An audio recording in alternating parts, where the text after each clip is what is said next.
About a year or so ago, I put together a video series on color management for photographers. I dissected what color management was, how it pertained to you as a photographer, and why it impacted your work. While those videos made a great baseline for you as a photographer, I want to make sure that you guys have a quick reference guide for those of you that just don't have the time to make it through the entire series. Now, today we're going to be primarily focused on making sure that your digital files match your prints. In this case, that's going to be preparing your files for print using a commercial printer, like Miller's or Adorama Pix. So to do that, I set up a short exercise in a small, naturally lit studio so that we're seeing all of our files in a consistent source of light. This guarantees any inconsistencies in color that you see on any of my devices are simply based on the devices themselves. All we're focused on with this exercise is to make sure that what we see in person matches our final file before we send it to print. So with that being said, my goal with every single shoot is to manage color as best as possible. The idea is to be in complete control of your colors from the time that you take an image until the time you deliver your file. So let's start off with discussing my specific devices and the native colors they're able to display. My camera displays color as sRGB. My laptop displays colors as sRGB.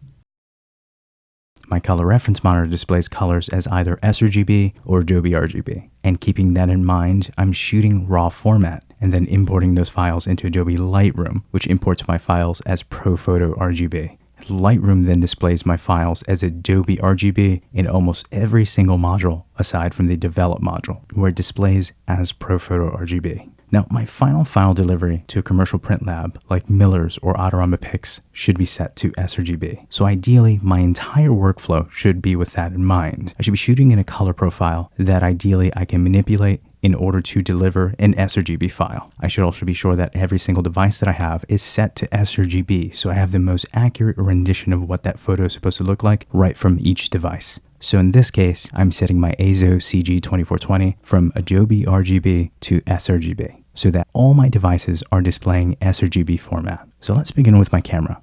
I take a photo in RAW format. My camera displays that photo as sRGB, and unfortunately, camera displays aren't always accurate. So the difference in the screens between two different brands can vary drastically, and even within the same camera body. So right off the bat, as of right now, your camera isn't a reliable source of judging color. Instead, I'd advise that you use a color checker and then worry about color during the importing and editing part of your workflow. Now, if you're interested in learning more about how to use a color checker, I'll leave that in the link below. Moving forward, because I'm tethering into my laptop, an early 2013 MacBook Pro using Adobe Lightroom Classic, the raw file is then imported into Lightroom as ProPhoto RGB. Before we get into the software, you'll quickly notice that the color difference between my laptop and my camera is quite noticeable. It's a lot cooler. So to make things easy, let's talk about why. There are two variables that need to be addressed in this specific situation. You'll want to be sure that your monitor is calibrated, and you also want to be sure that your digital files are color correct. To fix those two issues, we need to use two separate tools, a colorimeter and a color checker. You'll need to use a colorimeter to make sure your screen is accurate. You'll need a color checker to make sure your files are accurate. To make your life easier and get the most accurate rendition of your images possible, you'll need both. In my case, my files are being calibrated using a color checker, but my laptop screen has not been calibrated with a colorimeter. This means that my file is accurate, but my screen isn't capable of displaying accurate color. Instead, I've opted to use a color reference monitor to accurately display color. In this case, that's the ASO CG2420. Why? Well, a great color reference monitor provides you with the most faithful rendition of color possible. Not to mention, this particular monitor also has a built-in colorimeter so that the software is specifically designed for the hardware, providing more accurate fine-tuning. The short answer is I've invested in a monitor that accurately renders colors and requires very little effort from my part to do so, also known as peace of mind.